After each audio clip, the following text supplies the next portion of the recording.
You weren't supposed to be hearing my voice today. I was supposed to be thinking about our debut show and a restaurant profile. But the reality is, there was another mass shooting in Colorado, and all I can think about is this moment 9 years ago on July 20th, 2012. I couldn't forget it if I wanted to.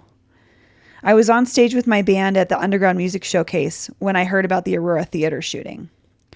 A voice from backstage told me to say something about the shooting. It had just happened. I didn't know if I knew anybody who had been killed. I, like everyone else, had no details about what happened. But what I awkwardly said on stage that night lived on forever on the internet in a concert review of the festival that ran the next day in the Denver Post. The piece quoted me when I said, "I don't know how to do one of these things without being awkward, but if you could just take a moment to think about someone other than yourself, that would be great." I hate that quote. I hate that it's out there in the public record. I remember feeling confused and sad, feeling angry to have been put in a position of having to say something. How could I speak on something so tragic that I knew nothing about? This moment flashed in my mind this past Monday as I frantically searched for updates on the Boulder shooting. 10 people shot and killed at the King Soopers on Table Mesa Drive. The youngest was 20 years old. Again, I felt the pressure to say something.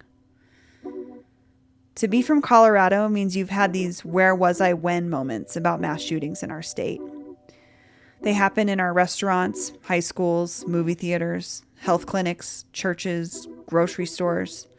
But they also happen in neighborhoods across the metro area every day. It's ingrained in our history, too. Ludlow, Sand Creek. The issue of gun violence is an essential, devastating component in the story of Colorado. You weren't supposed to be hearing my voice today, but here I am. My name is Bree Davies, and this is CityCast Denver.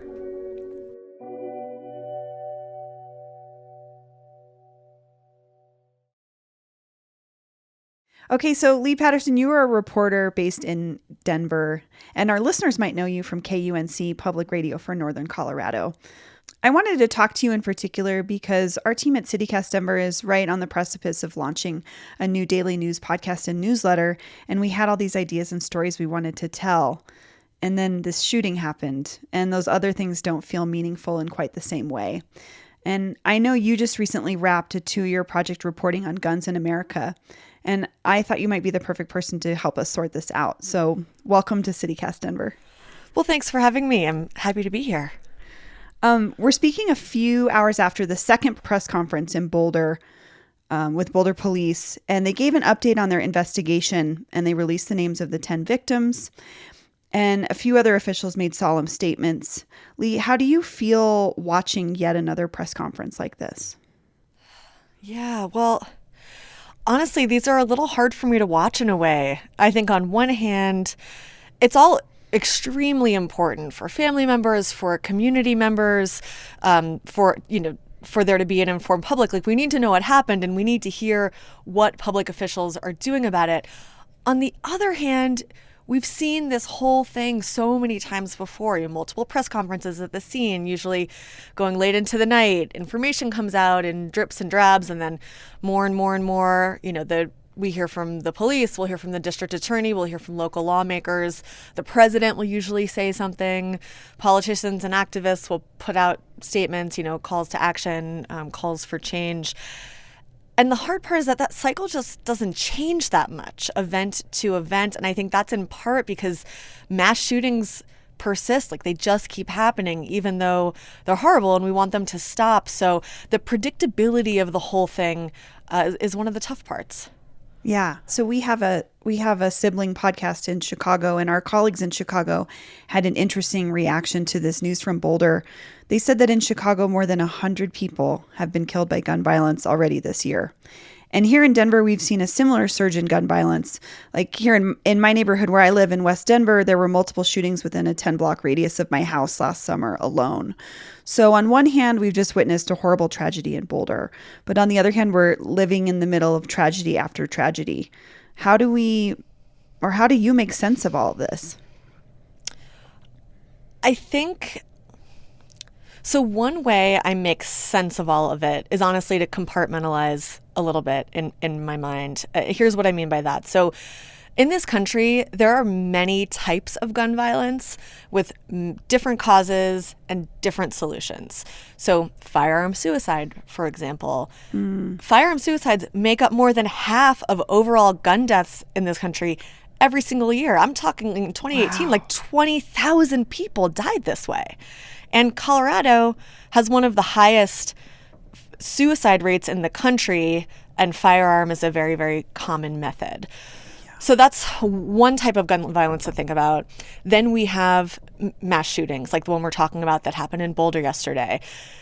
These events are extremely rare, even though they get a lot of media attention. Sure. You know, they're making up like less than 1% or less than 2% of gun violence overall. And that really depends on how you measure it. There's not a clear definition for what's a mass shooting.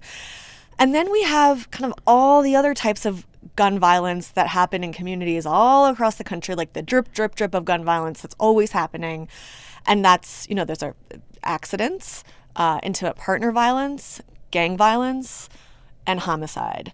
So while we're thinking about this mass shooting now because it just happened in Boulder and then the incident in Atlanta last week. Yes, those have really slowed down during the pandemic. But as you mentioned in the question that you just asked, gun violence in cities like Chicago, Denver has actually increased significantly during the pandemic. The number of stolen guns and the number of recovered stolen guns has also increased. We know here in Denver that part of that surge involves gun violence among kids, which is really sad. And unfortunately, that is something that's been happening for some time now. So I guess in answer to your question, I think about all the different types of gun violence, how unique they are. The causes are really different. The solutions are really different. And yeah, I suppose it's kind of an overwhelming problem when you think about the scale. Yeah, and I think it's you gave such great context to it. The gun violence, the mass shooting situation will get the most media attention, but it's part of a larger picture of gun violence in all of these other different aspects of our lives. Yeah, that's absolutely right. Yeah. You studied this for 2 years, and I wondered if you came across any specific solutions or things that have been working maybe in other places or other countries, because we know this is in the context of this story, it's a very uniquely American problem. Broadly, what I can say is that gun violence in general in American cities involves a very small number of people, very, very small number of people. The shooters, the victims, and of course I'm generalizing, but oftentimes these are people who've been involved more than once in gun violence. And so if you think about it that way, like law enforcement or community groups can really target their work if we're talking about a very small number of people, for example. There are violence intervention programs. There are a couple in Denver. These programs are made up of people who function as mentors, and they work with young people. They try to intercept young people before they get involved in violence. So one very specific example of this, there's a hospital-based violence intervention program at Denver Health. And when a kid turns up with a gunshot wound or even a stab wound, these mentors, I'll just call them, that's not their actual title, but they go to the hospital bed. They talk with that kid. They hold their hand. They help them with paperwork. The idea is to pair them up with a caring adult and to help them deal with their shock and their anger about what they've just been through, so they don't leave the hospital and get wrapped up in whatever was going on. Yeah. I think that investing resources in communities, the Boys and Girls Club, for example, the YMCA, giving kids stuff to do after school. There's some research that social programs are quite effective. The STAR mobile unit is, Sure. You've heard of it. Yeah. So it's a pilot program in Denver. It's a non-police response to, low level 911 calls. 911 calls. Yeah.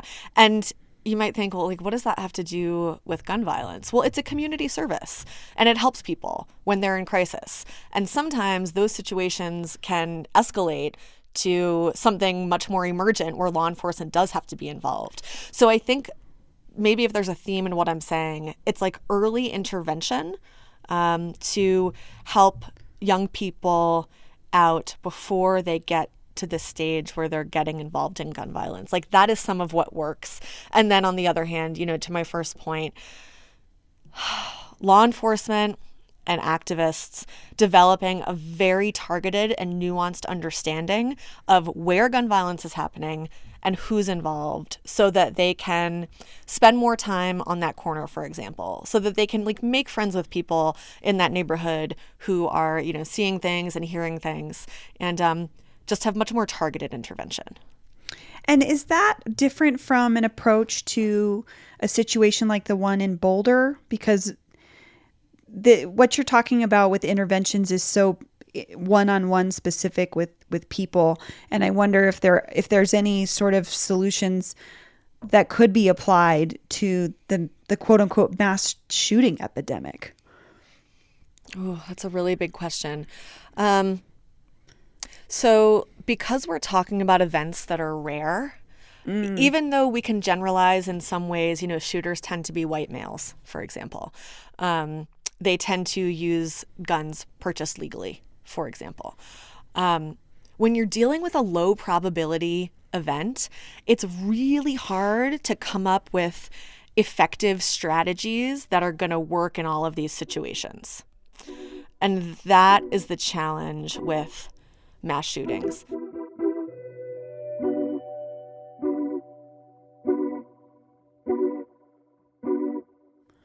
Well, Lee, thank you so much for joining us so quickly and for sharing your thoughts and your expertise on this subject. I really appreciate it. You're very welcome.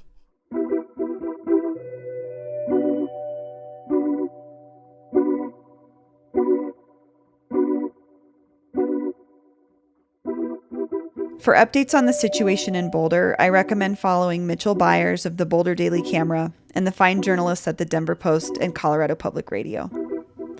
Thanks for listening. CityCast Denver's official debut is still planned for March 25th. I'll talk to you then.